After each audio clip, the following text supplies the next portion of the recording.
Welcome to Shorr Solutions the Podcast. I'm your host, Jay Shorr. I'm the CEO and founder of Shorr Solutions, a national and award-winning consulting firm assisting aesthetic and surgical practices with their operational, administrative, and financial success. I have an amazing team of practice management experts and clients across the U.S., and as an industry expert with firsthand experience owning a multi-million-dollar cosmetic dermatology and plastic surgery practice, listen in as I lend you my expertise and best tips to successfully manage and grow your aesthetic practice. I will also be bringing in guests along the way, so get ready to be equipped to operate your aesthetic practice strategically and profitably. Welcome to Shorr Solutions, the podcast. Hello and welcome to another episode of Shorr Solutions, the podcast. It's my pleasure to introduce a special guest today, Alex Nottingham. Alex Nottingham is the founder and CEO of All-Star Dental Academy, a leading dental practice management training company. A colleague of mine in the dental space. And it's very interesting because Alex is also an attorney. And I can't say this about many of my guests, but I knew Alex from a young man. I knew Alex when he was in high school, actually, just getting out of junior high school, through his undergraduate studies, through law school, and then came back. I knew him before he got married and had a family. So it's a very special guest to me because I've known the family for many, many years. And now Alex is a colleague of mine. So we commiserate back and forth. We throw ideas back and forth. So Alex, thank you so much for being a part of our day. I'd like to say a couple words, introduce yourself. Well, as I often affectionately refer to you as Uncle Jay. And what's also interesting, Jay, is that you are the inspiration, or you know the inspiration to All-Star Dental Academy. My father, he's a good friend of yours. You play golf with him regularly. And I just wanted to note that for many who don't know my story, because that may be wondering, well, you're law school, MBA, why dentistry? So my father's a dentist and he was facing financial difficulty. You were there during that period of time. And both of us helped, at different periods. And we're telling the same thing. But I was still working for Tony Robbins, doing business coaching, had my MBA, my law degree, and his practice was in trouble. So I offered to help. I was able to send a lot of business to his office through marketing, but they weren't converting. So the importance of customer service. I brought Heather, my wife now, at the time my girlfriend, and she was a Bloomingdale's trainer, a sales manager. And we took a $1 million practice, brought it to $2.4 million in 18 months through phone skills and scheduling, which is our bread and butter. And so that's a little bit of how I got into it. And I said, this is amazing. How can I scale this and help other dental practices? And that's how All-Star Dental Academy was born. And since then, we offer an online training program. We have coaching. We do events. We have a hiring service, which was inspired by you, Jay. And I love your quote, never stole an idea I didn't like, but it wasn't a total steal, but we talked about it. And you said, Alex, you should do this in dentistry. I said, okay. So we do that as well. And it's very popular. So that's my origin story, if you will. And you were around. You've seen it all. Wonderful. I love seeing things grow from the very, very beginning. I love being an inspiration and a mentor to young professionals. As I'm on my way out someday, you are the rising star and the all-star and now All-Star Dental Academy. So what I want to speak about are going to be several different topics, and we'd like to go with business growth, because you mentioned about getting your dad's practice, and that's kind of like what Shorr Solutions does. We take practices from the very, very beginning startups, and we help them in their inter and intra-operative phase, and then finally we end up with the exit strategy and succession planning. But you're in this business growth, and that's how you helped your dad. And it's a very remarkable, great story. I was in that with you from that beginning, and then fortunately your dad had the opportunity to sell his practice and semi-retire. All right.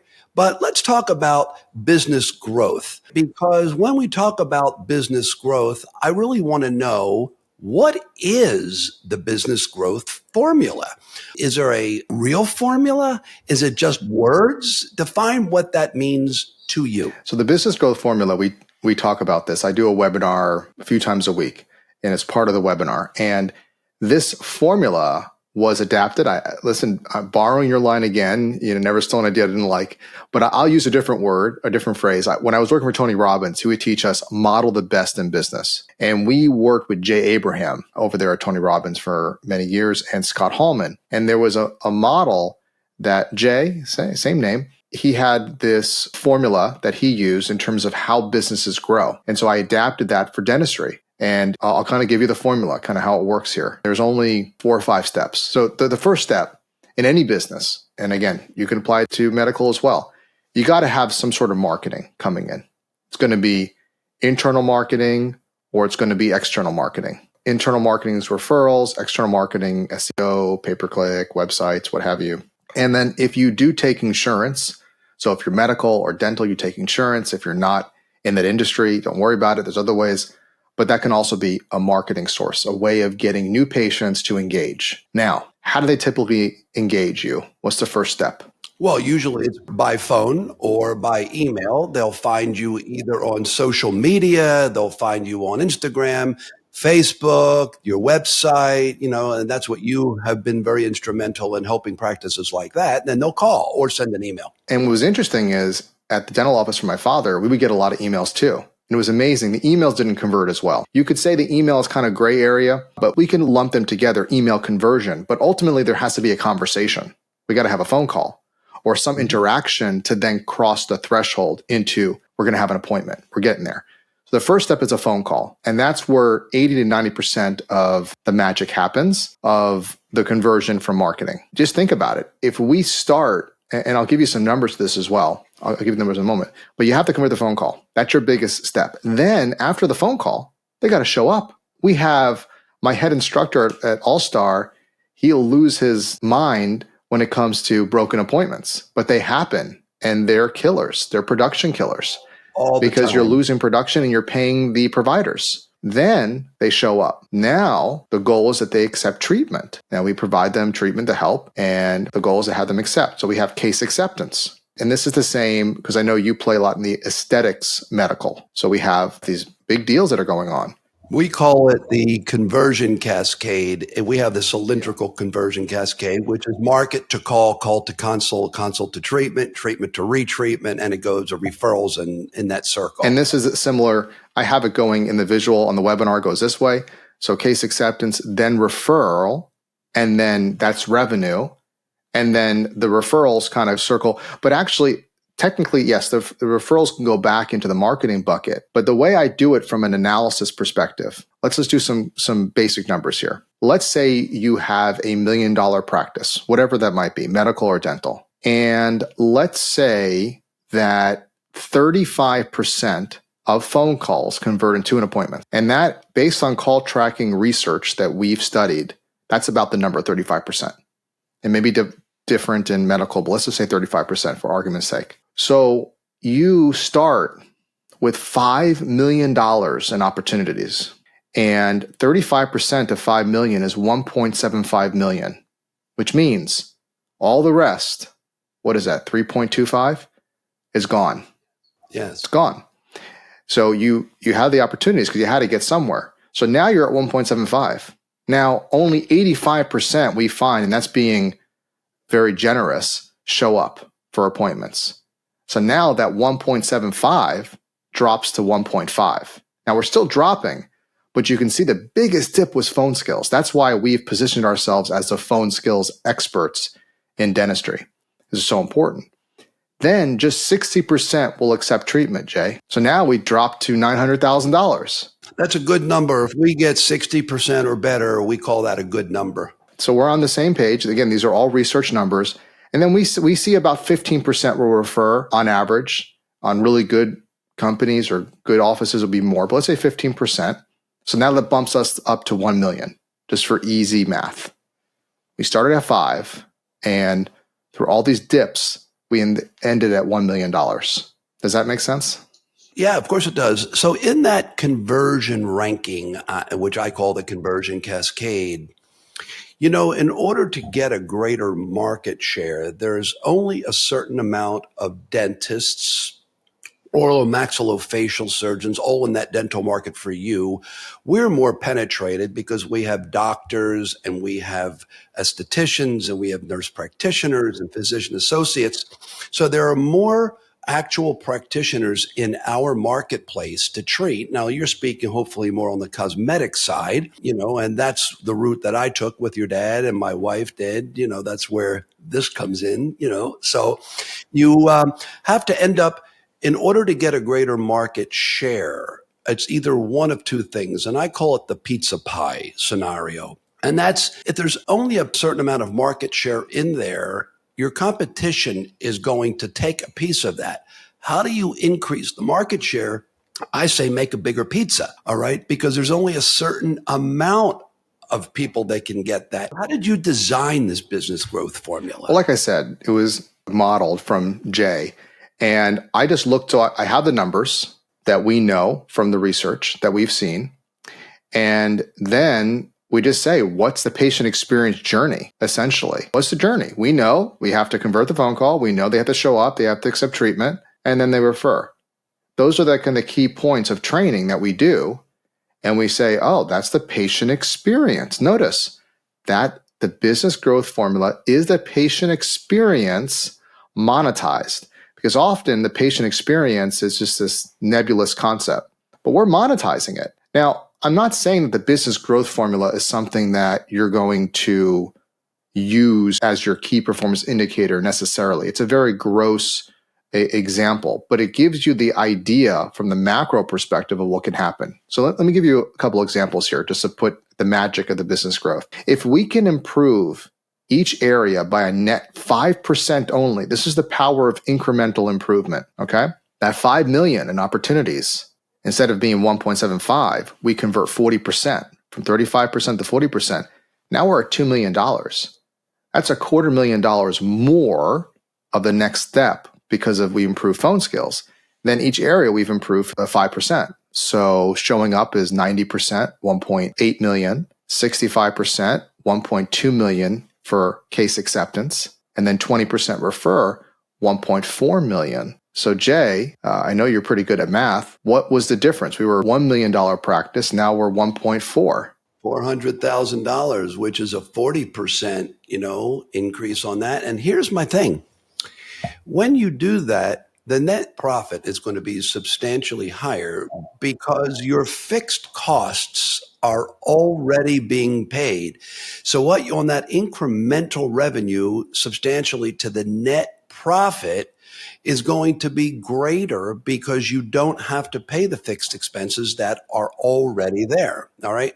It may be a little bit more on the cost of goods sold, but let me ask you, does it work for all businesses and not just dentists? And let me ask this question, because in aesthetics, which I'm in, we have so many variables such as surgical, non-surgical. On the surgical side, we have face and body. On the non-surgical side, we have the neurotoxins, the dermal fillers. We have the radio frequency treatments on the dental side. And there's a lot of dentists now that are involved in the neurotoxins and the dermal fillers as well. Does your formula work for dentists and aesthetic? This formula works for every business. And that's what I say at All Star Dental Academy. What we teach can work for any business. I have medical practitioners. I have plastic surgeons that do it. It's a small percentage. I've had physical therapists, I still do, that use the program. It can work for anybody, but we're specialized in dentistry, our coaching, our language. That's why when I have a specialist come to me, a periodontist, endodontist, we have a lot of them, they go, we're different. And you are different. But are you a business? Yeah. Do you make money? Yeah. Do you provide customer service? Yeah. We can help you. And we'll speak in your language, dull dental stuff, we call it. So you're comfortable. But it's all the same with respect to it. So yes, it doesn't matter, derma fillers, perio, maintenance protocols, or Even dentists are doing Botox. I mean, you're lumping, these are the big again, macro numbers. We're just saying that bottom line, we have these opportunities and it's this funnel, whether we call it the business growth formula. I have one that I had fun with called the black hole, where I took the business growth formula and I built it as a black hole and you see it funnel down and everything. As you make these mistakes on these patient experience, it just sucks the money away. So what this demonstrates is training is so important. And the phones is even more important than case acceptance, because if you can't even get them the case acceptance, that's where the big drop comes. So again, it's very safe for dentists and physicians to invest in clinical, and they love it. But it's your team that's so important. It's training them. It's role playing. It's providing customer service. That's why people buy. Mark too, my other uncle, right? And he always says, look, you have MD at the end of your name. That's all that matters. And if you can provide a great experience, that's what separates you. Yes, we're going to take a quick break and a slight intermission, because what kind of business would we be if we didn't tell you about our own services? I'd like to take a moment to tell you about our Conversion Cascade online course. We want you to be trained to convert more patients and boost revenue in your aesthetic practice. So with our Conversion Cascade online course, you and your team will be able to master two key important things to growing your practice and becoming successful: converting and retaining new patients. So as a step-by-step sales funnel, the course is designed to help you and your team attract more patients, convert calls to consults, convert consults to treatments and procedures, and keep patients coming back for more. Not only will our Conversion Cascade online course help strengthen and develop your team's phone and sales skills in order to acquire, convert, and retain loyal patients, but it'll also serve as a valuable onboarding training tool for every new team member. Plus, in this course, you'll receive downloadable marketing checklists, phone scripts, conversion tracking tools, and more. Sign up for the course to get started on increasing your revenue and converting more patients today. It only takes less than 4 hours to complete the course. You can finish it at your own pace, and you'll have lifetime access. And as a special thank you for our podcast listeners, we're giving you a 20% off discount. Just enter the code PODCAST to start saving. Click the link in our show notes to sign up for the Conversion Cascade online course and convert more patients now. Let me just talk about the main priorities. Number one, medicine and dental is a science. It's a way to heal the sick and injured. In our worlds, in aesthetic cosmetic dentistry and aesthetic cosmetic medicine, it's the way to look and make people feel beautiful and look beautiful. It's one of the most respected professions today, whether you have MD, DO, DMD, DDS, whatever those titles are, because it's an elevated level of education. But never lose sight of the fact that medicine and dentistry is a business. And unfortunately, people don't treat it like the business it is. And they love when people like you and I come in and share that the patient experience is great, but I don't hire receptionists. I hire directors of first impressions, because when somebody calls a prospective patient/client and somebody answers that phone and they call and they'll say, Dr. So-and-so's office, how can I help you? No, I like to rephrase that and say, dermatology, plastic surgery, this is Jay, and I can help you, a closed-ended question versus all the other terms that you hear people say today. And please allow me to be the first to welcome you to our practice. It is something different than most people do versus how can I make your day and how can I make your smile more beautiful, things like that. But number one, patient safety and employee staff safety is paramount in our business. And protection of our practitioners' licenses is number two. Have fun, make money, because we have to treat it like the business it is. And Alex, how do you explain this to staff who may only be staff associates? They're not business owners. They may not feel the same way about the almighty dollar because all they see is the incoming money, nothing that goes out. I'll answer that question and remind me to tell you what happens when we increase the business growth formula by 12% net. That will be fun. So with respect to your question, an associate that's not looking for ownership is, it's a team member. And I think that it goes back to the leadership of the office. It's interesting. I did a webinar with Robin, which we spoke to, our director of hiring. And we did a podcast on recruitment versus hiring because they're kind of synonymous. And I looked up the word recruitment and I really liked what it meant. Hiring is more of an act. Recruitment is the bigger picture. Recruitment means to bring somebody to your cause. And I love that stuff, the cause, right? So we have to always be recruiting and even recruit while we have people that are employed. We have to recruit them to our vision. They have to drink the Kool-Aid. Not everybody's motivated by money. You got to pay them enough that they're happy, but they're going to spend a big part of their time in the office. And so we want to make it enjoyable. We want to make it where there's personal growth, where we all agree what is our goal. And it was interesting. 90% of dentists and physicians at the level that we're talking about, aesthetics, they're all about customer service. That's what they want to do. They feel good about it. They know it makes money. It makes sense from a money perspective, but they feel good about it. And if we all rally behind that, then we're going to make those changes. We're going to role play. We're going to come to events. We're going to be coached. We're going to do all that because it's to the patient's betterment. And it's also to our own personal growth. And that's what I see. I know both of us do events and you see the transformations happen with people when they're coached and when they're coming to the events and they're interacting. And that is the goal that the leaders have to take in making that investment and that commitment. If you're just going to say, I want you to show up and be just as enthusiastic about me or about the office as I am, and they're not getting the net income, it's not their baby. If just come in and do your job and go home, they're going to lose that enthusiasm. I run a tennis league in South Florida. Okay. And the vision of the league was not just about winning and losing. And it took me a few years to get this through my players' skulls.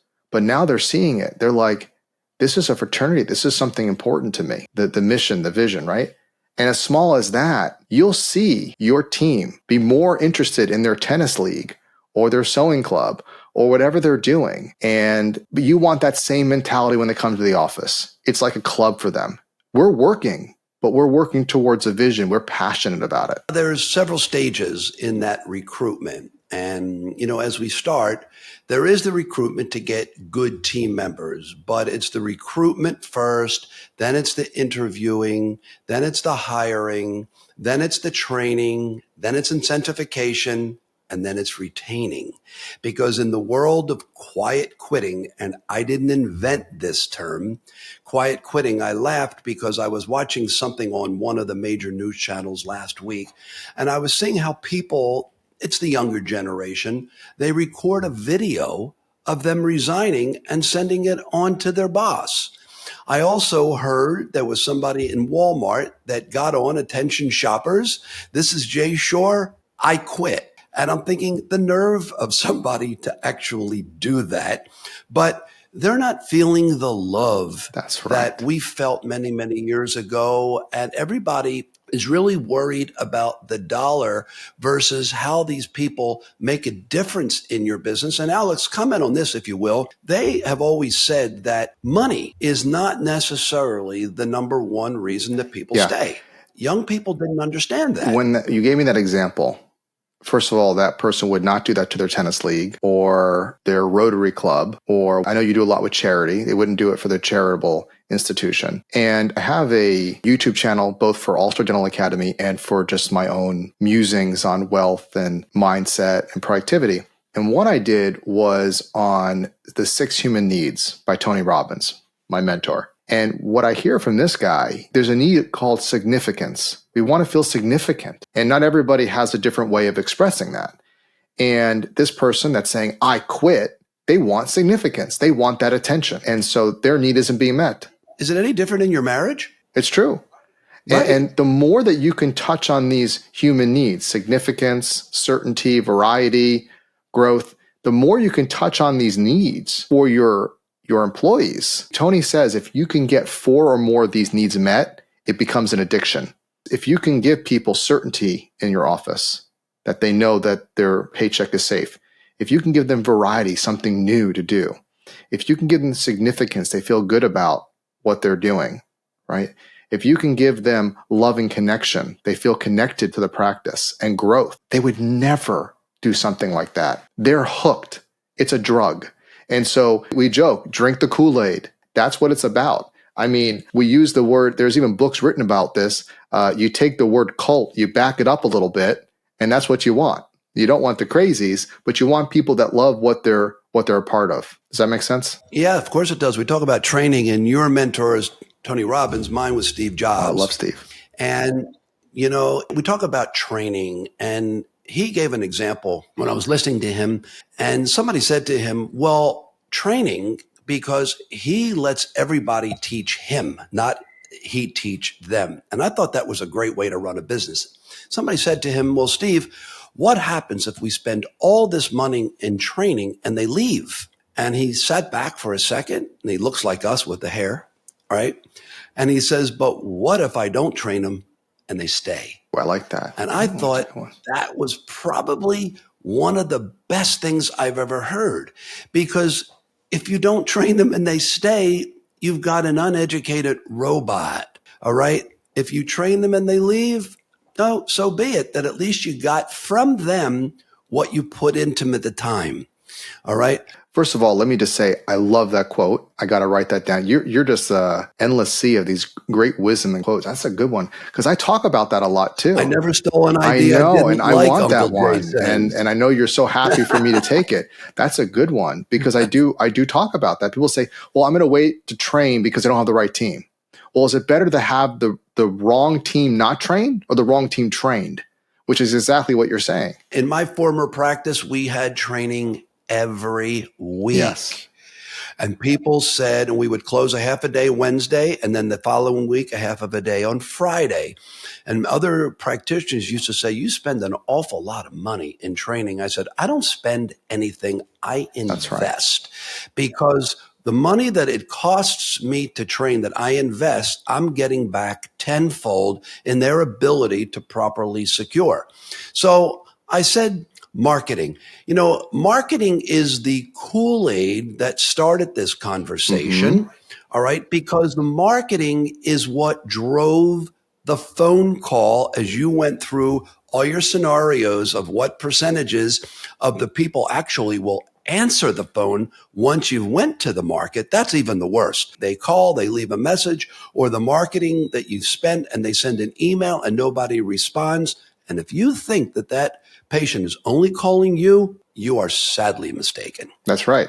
Well, they might be calling multiple people, or they might have called you, but if you didn't convert them, they're going somewhere else. It's that simple. So let's talk about, what should we spend in marketing in our business? Is there a percentage? Is there a dollar? Is there an average? I know you've helped a lot of practices with their marketing. The number is about 5%.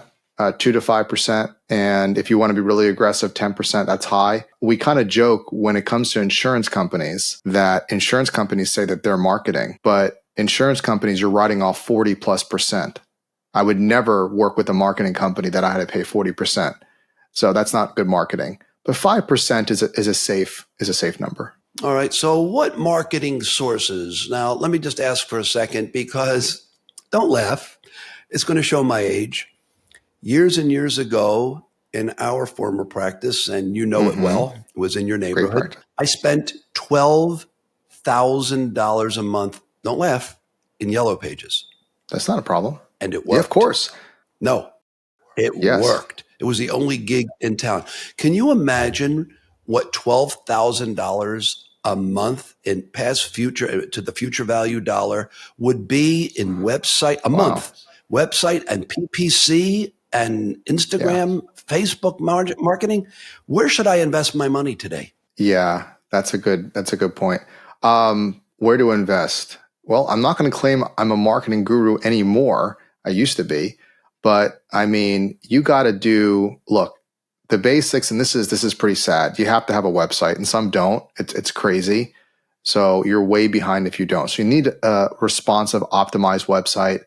I like WordPress platform. I know some say they have a proprietary platform, but I like WordPress because I can own it. I would own my own website, have my own servers, hire a marketing company to work with it. You can change themes.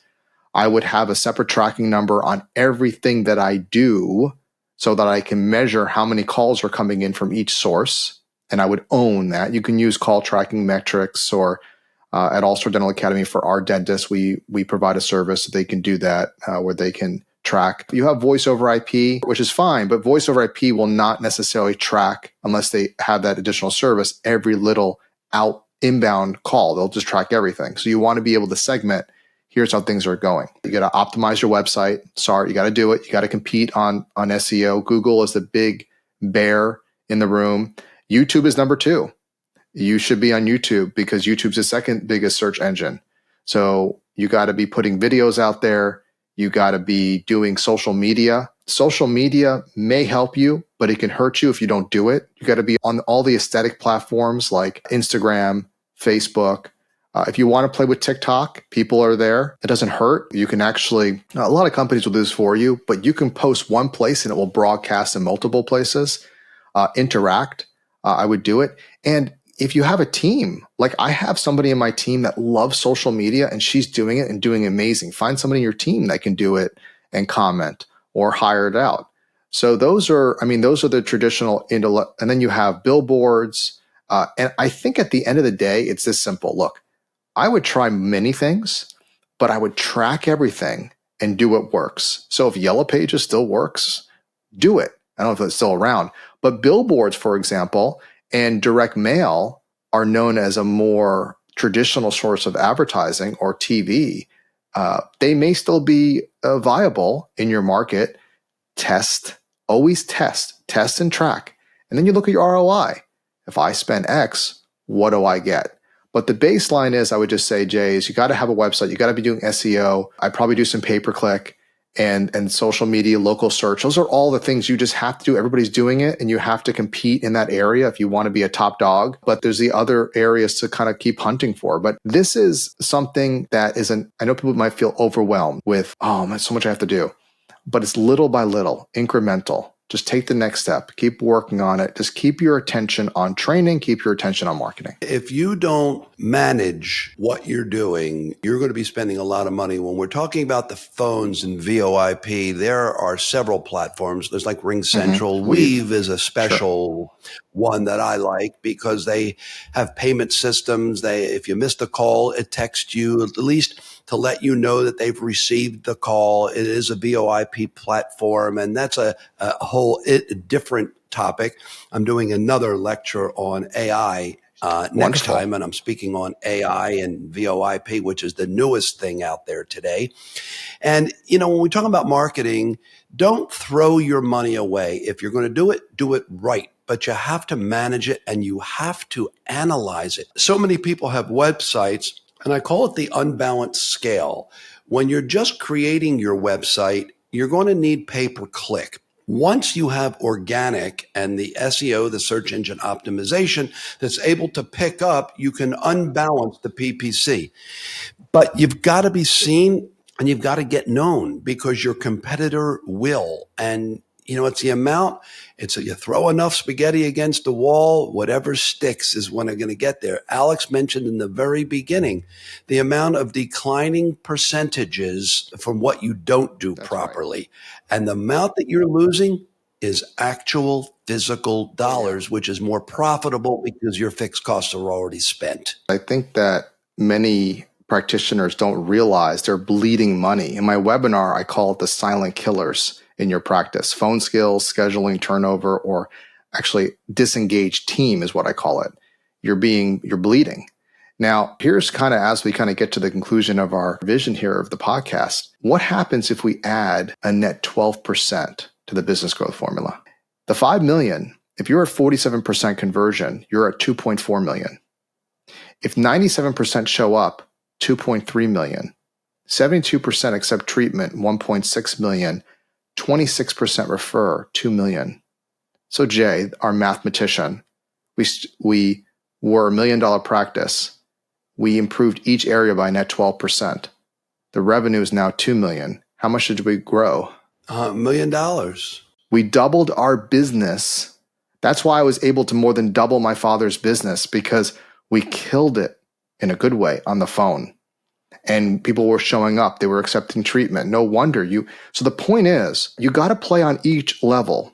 But I know many practitioners will say, throw money at marketing and say, help me out of this hole, when you're just kind of leaking water somewhere else in the ship. So you better be training, because if you do what I say you do, and Brian Tracy, who I had the great pleasure of writing a book with, he always says that when you have a business, to really build a great business, think about, you never have to market.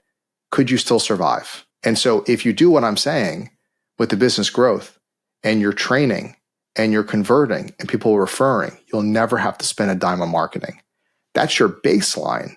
I still would invest in marketing, absolutely. But you know that you have a solid core and you're not beholden to having to buy your way out of things. You're just investing in something great you have.